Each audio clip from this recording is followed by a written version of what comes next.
Hello दोस्तों, मैं हूं उमेश रॉय। एक बार फिर से आप सभी का स्वागत करता हूं आपके अपने यूट्यूब चैनल मैथ्स स्ट्रोक में। और मैथ्स स्ट्रोक में आज हम लोग बात करेंगे बहुत ही स्पेशल थ्योरम के बारे में। जी हाँ, आज हम लोग एक प्रमेय को सिद्ध करेंगे और वह प्रमेय ऑर्डिनरी प्रमेय नहीं है, बहुत ही फेमस थ्योरम है, स्पेशली क्लास 10th के बच्चों के लिए और वैसे सारे स्टूडेंट्स के लिए बहुत ज़्यादा ये ज़रूरी है। जी मैं बात कर रहा हूँ थेल्स प्रमेय यानी थेल्स थ्योरम। हम लोग जो है एक त्रिभुज से रिलेटेड एक थ्योरम है जो थेल्स जी ने इसको स्टेटमेंट के द्वारा दिए थे और इसको प्रूफ भी किए थे, वही हम लोग आज के क्लास में प्रूफ करेंगे। तो बिल्कुल आप सभी के लिए बहुत स्पेशल ये क्लास होगा।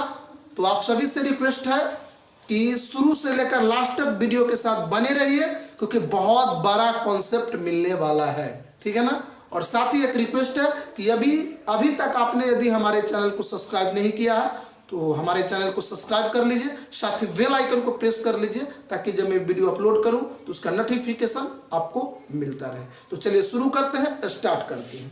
तो चलिए थेल्स प्रमेय क्या कहता है वो पहले देख लेते हैं। तो थेल्स प्रमेय जैसा कि मैं बता दिया था, एक त्रिभुज का थ्योरम है कि किसी त्रिभुज में एक भुजा के समांतर खींची गई रेखा अन्य दो भुजाओं को दो समान अनुपात में विभाजित करती है। इसको आपको बुक में कुछ अदर तरीके से भी लिखा रहेगा, लेकिन सेंस वही रहता है, ठीक है ना। तो यही है, मतलब इतना दिमाग में सेट कर लीजिए कि थेल्स थ्योरम जो है, थेल्स प्रमेय बोल रहा है कि एक त्रिभुज के अगर एक भुजा के समांतर यदि कोई रेखा खींचते हैं तो अन्य दो भुजा जो बच जाता है वो दो समान अनुपात में विभाजित होगा। यही है आपका थेल्स, ठीक है। तो चलिए थेल्स थ्योरम प्रूफ कैसे करते हैं। तो थेल्स थ्योरम को प्रूफ करने के लिए सबसे पहले हम लोग एक त्रिभुज बनाते हैं, त्रिभुज का निर्माण करेंगे। तो चलिए एक त्रिभुज बना लेते हैं। चलिए इस तरीके का मैंने एक त्रिभुज बना लिया, इसका नाम रख देते हैं ए, बी और सी। क्लियर है। अब त्रिभुज के कहा था किसी त्रिभुज में एक भुजा के समांतर, तो एक भुजा बी सी, इसके समांतर एक रेखा खींचते हैं। चलिए इसके समांतर हमने एक रेखा खींच दिया, ठीक है ना। इधर लेंगे डी और इधर ले लेते हैं ई, ठीक है। तो क्या करेंगे, हम पहले ऐसा बना लिए, अब इसको हम क्या करेंगे, लिख लेंगे। तो यहां पर सबसे पहले आपको लिखना है दिया है, यानी जो आपको गिवन है वो लिख दीजिए।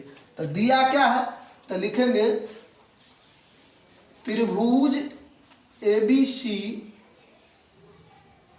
में DE समांतर BC है। DE समांतर BC है, दोनों समांतर है, यही दिया हुआ है ना। तथा भुजा AB को D पर एवं AC को ई पर प्रतिच्छेद करती है। ये जो है भुजा डीई, जो है भुजा डीई एसी को AB को डी पर और AC को ई पर प्रतिच्छेद करती है। कौन भुजा, भुजा डीई। यही लिखेंगे त्रिभुज एबीसी में DE समांतर BC दिया हुआ था, तथा भुजा DE यहाँ पर अगर लिख ले तो कोई बात नहीं, लेकिन यहाँ पर यही है, कहना ये चाहता है कि DE भुजा AB को D पर एवं AC को E पर प्रतिच्छेद करती है, यही है, ठीक है ना। चलिए अब क्या करना है, सिद्ध करना है। तो क्या सिद्ध करना है, चलिए वो लिख लेते हैं। तो सिद्ध करना है कि त्रिभुज में थेल्स के स्टेटमेंट के अनुसार कि त्रिभुज के एक भुजा के समांतर खींची गई रेखा अन्य दो भुजा, तो हमने BC के समांतर खींचा तो अन्य दो भुजा कौन बच गया, एक बच गया AB और दूसरा बच गया AC। तो अन्य दो भुजा जो है उसको समान अनुपात में विभाजित करेंगे, यानी AD बटे में DB और AE बटे में EC, यही आपको सिद्ध करना है।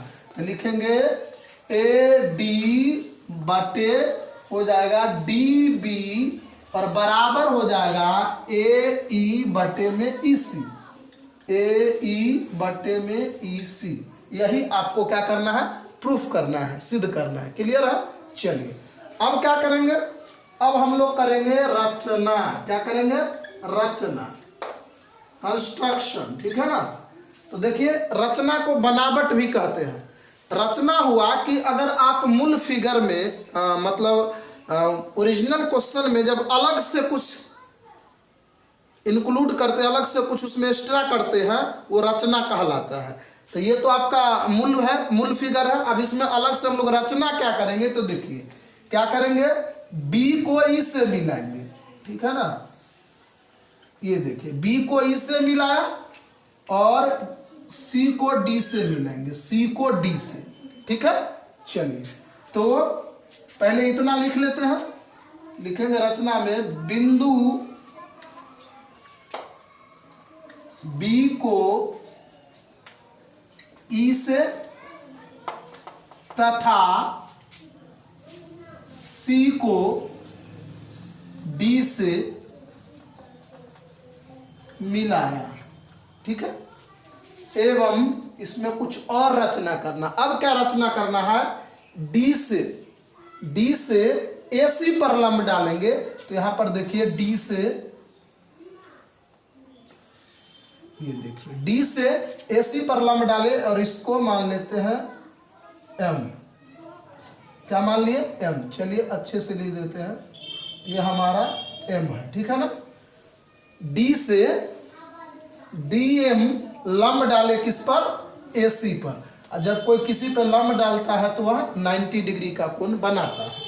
अब चलिए फिर E से AD पर लंब डालेंगे। ठीक है ना? यहाँ डाल दिए और इसको मान लेते हैं N। क्या मान लिए? N। और ये भी कितना डिग्री का कोण बनाएगा, 90 डिग्री का कोण बनाएगा।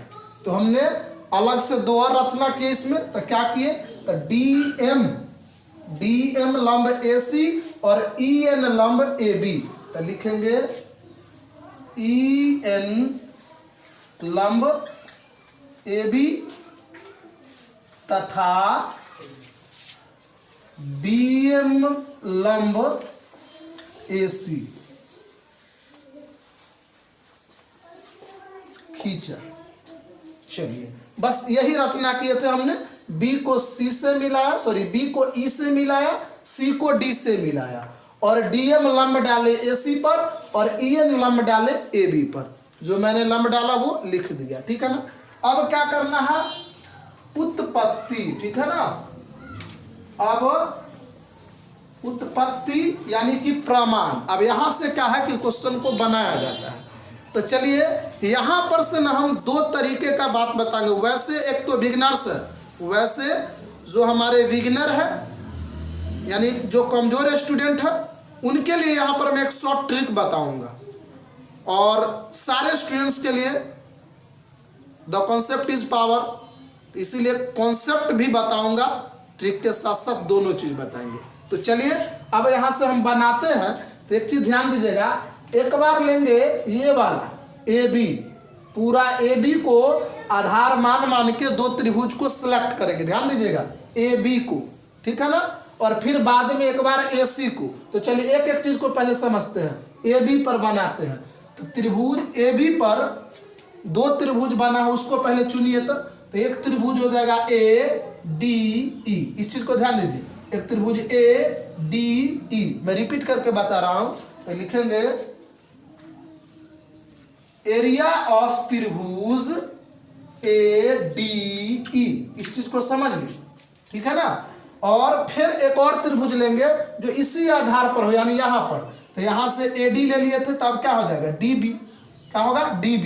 इसमें देखिए बहुत सारा त्रिभुज आपको दिख रहा होगा, आप कंफ्यूजन में पड़ जाएंगे। तो एक बार तो हमने जब AB को सिलेक्ट किए थे, A से लेकर D तक लिए, तो ए डी वाला में कौन त्रिभुज बन गया, ए डी ई।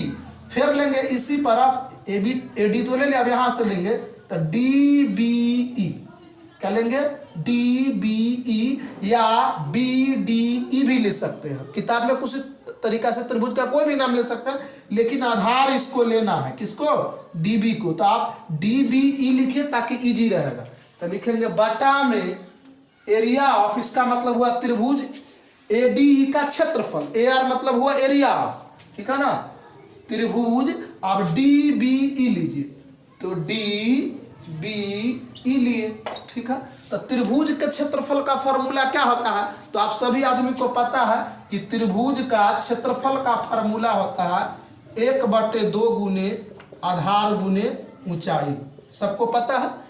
1/2 इंटू बेस इंटू हाइट, बिल्कुल यहाँ पर यही कॉन्सेप्ट लगाना है, ध्यान दीजिएगा, यही कॉन्सेप्ट लगाना है। चलिए, तो 1/2 गुने आधार गुने ऊंचाई। अब यहाँ पर मैंने बोला था एक शॉर्ट ट्रिक बताएंगे। शॉर्ट ट्रिक क्या बताना है कि देखिए, अब हमको क्या लेना है यहाँ पर A D by D E, A D by D E. तो पहले ले लेंगे ए डी, तो ठीक है ना। अब देखिए ए डी कहाँ गया, ए डी, और ए डी जो है सो किस पर, ए बी पर ना लंब है। अच्छा, यहाँ पर जो हमने लिखे हैं ई एन लंब ए बी, आप इसको ई एन लंब ए डी भी लिख सकते हैं, सिर्फ ए डी, लेकिन ये पूरा भुजा पर लंब लिया है, दोनों पर वो लंब होता है, इसीलिए मैंने एक ही बार ए बी ले लिया। तो आप यहाँ पर क्या करेंगे, देखिए ट्रिक क्या है कि ये वाला ए डी और डी बी लेना है, ठीक है ना, ए डी बटे डी बी। तो इसमें ले लीजिए ए डी, ठीक है ना। तो 1/2 गुना आधार गुने ऊंचाई। तो देखिए ए बी पर हमने लंब क्या लिया है, तो ए बी पर हमने लंब लिया है ई एन। यहाँ देखिए, नहीं समझ में आता है कहीं, यहाँ देखिए ए बी लंब क्या है, ई एन। यही ट्रिक है, जो कमजोर स्टूडेंट है वो इसमें अगर नहीं समझ में आ रहा है कि कौन किस पे लंब है क्या है, तो उसके लिए हम बता रहे हैं ए डी और लंब देखिए ए बी पर, हम इधर ए बी का काम कर रहे हैं ना, तो ए बी पे लंब क्या है, ई एन। तो आंख मुन के यहाँ पर लिख लीजिए ई एन, ठीक है। हो गया 1/2 गुने आधार गुने ऊंचाई, ठीक है। अब फिर से लेंगे 1/2 गुने आधार।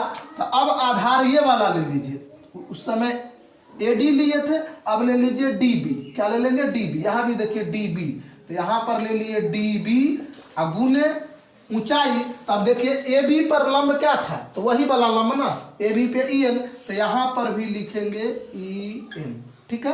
अब चलिए ये ट्रिक के द्वारा जानेंगे कि एक बार ए डी लेना है, बटे में डी बी लेना है, 1/2 फॉर्मूला का है, और ये हमारा ए बी पे लंब है। तो दोनों स्थिति में ए बी पे लंब हमारा क्या था, ई एन था, इसलिए मैंने ई एन लिया। ध्यान से समझना स्टूडेंट्स, बहुत इंपॉर्टेंट थ्योरम ये है। अब ये ले लिए। अब चलिए कॉन्सेप्ट बताते हैं। कॉन्सेप्ट, ये तो आपका ट्रिक था।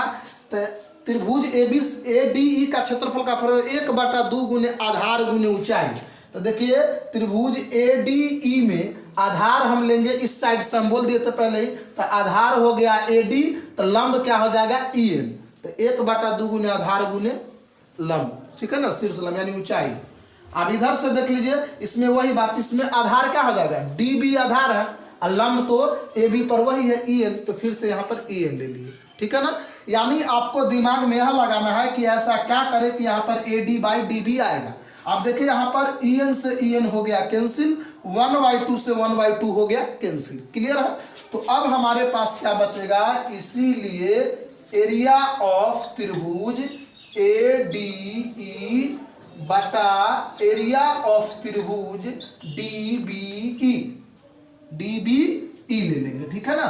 डी बी ई बराबर क्या बच जाएगा, तो इधर हमारा बचा हुआ है ए डी और बाई में बचा हुआ है डी बी, और इसको मान लेंगे इक्वेशन फर्स्ट। कोई डाउट इक्वेशन फर्स्ट बनाने में? मैं उम्मीद करता हूं कि आप समझ गए होंगे। अब चलिए, अब क्या करेंगे, अब इधर से आ गए, उस समय लिए थे ए बी बेस मानकर 2 त्रिभुज लिए थे, इसमें ए सी को बेस मानेंगे, ठीक है ना। आधार किसको मानेंगे, ए सी को, और इधर से 2 त्रिभुज सिलेक्ट करेंगे। तो इधर से हो जाएगा ए ई डी, क्योंकि ये तो लंब है, इसको नहीं लेंगे, भुजा से लेंगे डी से, तो ए ई डी। तो अब बताइए ए ई डी को हम लिख सकते हैं ए डी ई, त्रिभुज है तो कैसे भी लिख सकते हैं, ए डी ई लिखिए या ए ई डी लिखिए। तो यहाँ पर आपको ध्यान रखना है कि आप अगर AED भी लिखे तो कोई दिक्कत नहीं है, वहाँ पे आप दोनों के बदले में कोई एक ले सकते हैं, ADE ले सकते हैं, लेकिन यहाँ पर फिर से आपको दिमाग लगाना है कि वही लेना है, ADE ही लेना है। आधार ये रहेगा, लेकिन आधार क्या रहेगा, आधार जब भी हम इसका फार्मूला क्षेत्रफल लगाएंगे तो AE आधार लेंगे। तो यहाँ पर लिखेंगे पुनः त्रिभुज ADE का क्षेत्रफल, यानी ADE, यानी AED को हमने लिखा है ADE, उससे कोई फर्क नहीं, मैं 2-3 बार रिपीट कर दिया उस बात को। और बटे में अब देखिए इधर से लिए AED, तो अब लेंगे ECD, ध्यान दीजिए, जैसे उसमें लिए थे DBE, तो इसमें हो जाएगा, इधर बेस लेना है ना, तो एक बार लिए AED, तब लेंगे ECD, तो ECD में तो लिखेंगे एरिया ऑफ त्रिभुज ECD, ठीक है, बराबर क्या हो जाएगा, वही फार्मूला लगेगा, फिर से यही कॉन्सेप्ट, त्रिभुज का क्षेत्रफल का फार्मूला 1/2 गुने आधार गुने ऊंचाई। तो त्रिभुज ADE के लिए हम इधर से बोले थे आधार लेना है, तो आधार हमारा क्या हो जाएगा AE, और लंब क्या हो जाएगा, तो AC पर लंब क्या है DM, यहाँ पर ताक लेंगे, वही जो मैंने बोला था शॉर्ट ट्रिक, देखेंगे कि भाई AC पे लंब क्या है, जब भी AC वाला लेंगे आधार, इधर से लेंगे आधार, तो उसका लंब हमेशा क्या डालेंगे DM। देखिए AC पे क्या लंब है, DM लंब है, AC पे डाला हुआ है। तो यहाँ पर लिखेंगे आधार, तो 1/2 गुने आधार हो जाएगा AE, ठीक है ना, AE गुने लंब हो जाएगा DM। देखिए यहाँ पर AC का लंब क्या है DM, अगर आप नहीं समझते हैं तो यहाँ से AC का लंब देखकर उतार दीजिए, बटे में फिर हो जाएगा, तो 1/2 गुने आधार, तो आधार क्या करना है, तो मैंने बोला एक बार लेना है AE, तो AE ले लिए, तो अब ले लीजिए EC, जना उसमें ट्रिक बताए थे इसमें भी EC, ऐसे भी देखिए आपका आधार क्या लेना है, इधर से आधार लेना है, तो ECD में आधार इधर से लेंगे, तो EC आधार हो गया, तो EC गुने लंब, तो लंब दोनों में AC पे लंब क्या था DM था, फिर डालेंगे यहाँ पे DM। या आपको दिमाग में यह मान कर रखना है या सेट करके रखना है स्टूडेंट कि क्या करेंगे कि वहां जब AD/DB लिए तो इधर AE/EC आना चाहिए, AE/EC, तो सेम कटेगा। तो यहाँ से देखिए स्टूडेंट DM से DM कट चुका है और 1/2 से 1/2 भी कट गया है, तो इसीलिए हो जाएगा, ध्यान दीजिएगा, एरिया ऑफ त्रिभुज ADE बटा में एरिया ऑफ त्रिभुज ECD बराबर हो जाएगा, क्या बच गया इधर से AE और बटे में बच गया है EC, इसको मान लेंगे इक्वेशन सेकेंड, यानी कि समीकरण 2। क्लियर है, तो समीकरण 1 और 2 जो है वह बन चुका है आराम से, समीकरण 1 और 2। अब क्या करेंगे, समीकरण 1 और 2 को से अब वर्क करेंगे, समीकरण 1 और 2 से थोड़ा देर के लिए क्या करेंगे, थोड़ा समझ लेते, वीडियो को पॉज कर लीजिए, ठीक है ना, पॉज। तो चलिए आपने वीडियो को पॉज करके इतना तक समझ चुके होंगे, ठीक है ना, आराम से। अब देखिए सेकेंड फेज में अब क्या करना है, तो सेकेंड फेज में करना है कि जाकर के कि अब समीकरण 1 और 2 से वर्क करेंगे। चलिए लाइट चली गई है, लेकिन तुरंत इन्वर्टर ऑन होगा, आपको घबराने की कोई ज़रूरत नहीं है। हमारे स्टूडियो में इन्वर्टर भी है, इसलिए इन्वर्टर अब आ जाएगी और फिर से आपकी लाइटिंग आ जाएगी, तो बिल्कुल घबराना नहीं है। तो चलिए अब क्या करते हैं, देखिए आ गई ना, मैंने बोला था ना कि लाइन के लिए बिल्कुल टेंशन नहीं लेना है, इन्वर्टर लगा हुआ है ताकि आप लोग को दिक्कत ना हो। तो चलिए अब क्या करेंगे, समीकरण 1 और 2 जो ये तो हो गया, अब आपको ध्यान देना है यहाँ पर, देखिए यहाँ पर आप ध्यान दीजिए, यही आपका टर्निंग पॉइंट है, DBE, और ऊपर तो दोनों का देखिए, इसमें ADE, यहाँ भी है ADE, लेकिन ये नीचे वाला जो है DBE और ECD, ये दोनों अलग अलग है, दोनों अलग अलग है। तो एक काम करेंगे कि ये दोनों त्रिभुज जो है वह एक ही आधार पर बना हुआ है, लिखेंगे चूंकि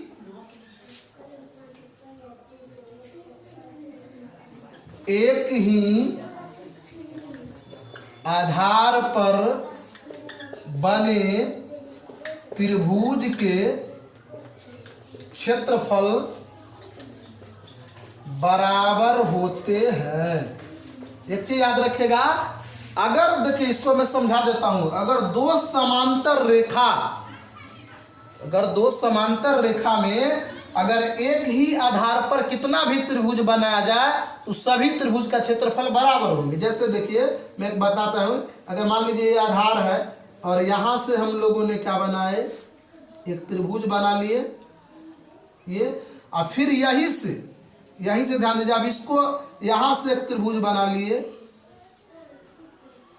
ये, तो ये दोनों त्रिभुज का आधार जो है यही वाला आधार है, ठीक है ना। दोनों का आधार क्या है, त्रिभुज, इसका भी यही आधार है ए बी, इसका भी यही आधार है, और इधर से अगर लेंगे तो इसका भी यही आधार है। नहीं समझे, देखिए एक बार मैं समझाता हूं। यहाँ पर देखिए, यहाँ पे त्रिभुज, यहाँ पर देखिए त्रिभुज डी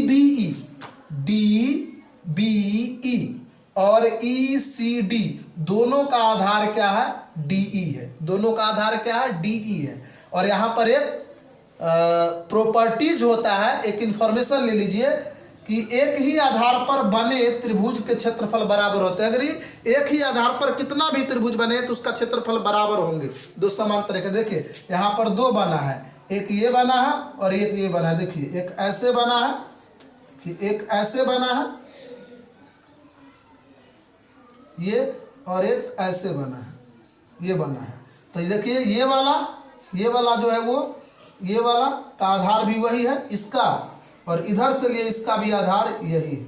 तो ये दोनों क्या होंगे, आपस में बराबर हो जाएंगे। तो कुल मिलाकर हम यह कह रहे हैं कि डी बी ई और ई सी डी का क्षेत्रफल बराबर होंगे। तो इसीलिए लिखेंगे एरिया ऑफ त्रिभुज डी बी ई बराबर हो जाएंगे किसके, एरिया ऑफ त्रिभुज ई सी डी।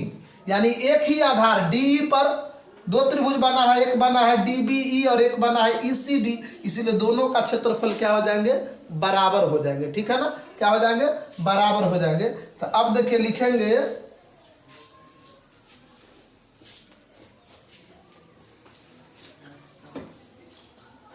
अर्थात त्रिभुज ई सी डी,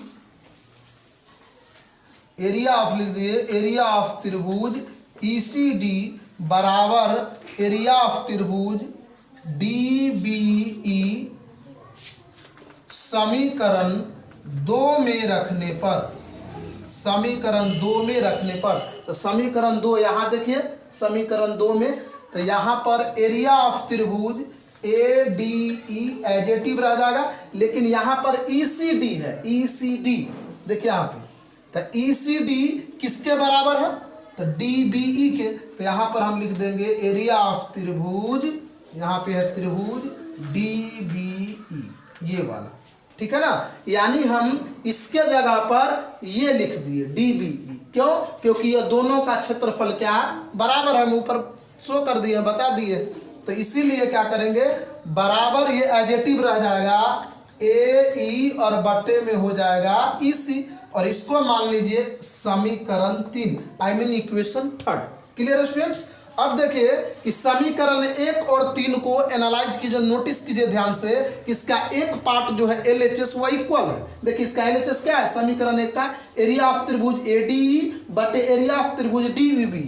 यहाँ देखिए 3 में LHS एरिया ऑफ त्रिभुज ADE, यहाँ पे त्रिभुज का सिंबल लगा दीजिए, और यहाँ पर एरिया ऑफ त्रिभुज DBE, यानी देखिए दोनों, यानी LHS बराबर है। तो रूल होता है कि अगर कोई इक्वेशन के अगर एक पार्ट इक्वल हो तो दूसरा पार्ट ऑटोमेटिक इक्वल हो जाता है। तो लिखेंगे अब इसीलिए समीकरण 1 और 3 से LHS इक्वल है तो RHS इक्वल कर दीजिए, AD बाई DB बराबर AE बाई EC। और यही मुझे क्या करना था स्टूडेंट्स, प्रूव करना था, यही सिद्ध करना था ना, AD बटे DB बराबर AE बटे EC। तो AD बटे DB बराबर AE बटे EC प्रूव्ड हो चुका है। क्लियर है। तो आप सभी स्टूडेंट्स से मैं रिक्वेस्ट करूंगा कि आप वीडियो को पॉज करके या फिर स्क्रीनशॉट लेकर आप नोटबुक में इसको नोट कर ले, क्योंकि बहुत इंपॉर्टेंट थ्योरम है, आप सभी के लिए बहुत काम आने वाला है। और वैसे स्टूडेंट जिनका नेक्स्ट मंथ आई मीन फरवरी 2021 में एग्जाम होने वाले हैं, उनके लिए बेहद ही इम्पोर्टेंट है। तो तब तक जुड़े रहिए मैथ्स स्टॉक के साथ। फिर मिलते हैं नेक्स्ट वीडियो में। जय हिंद, जय भारत।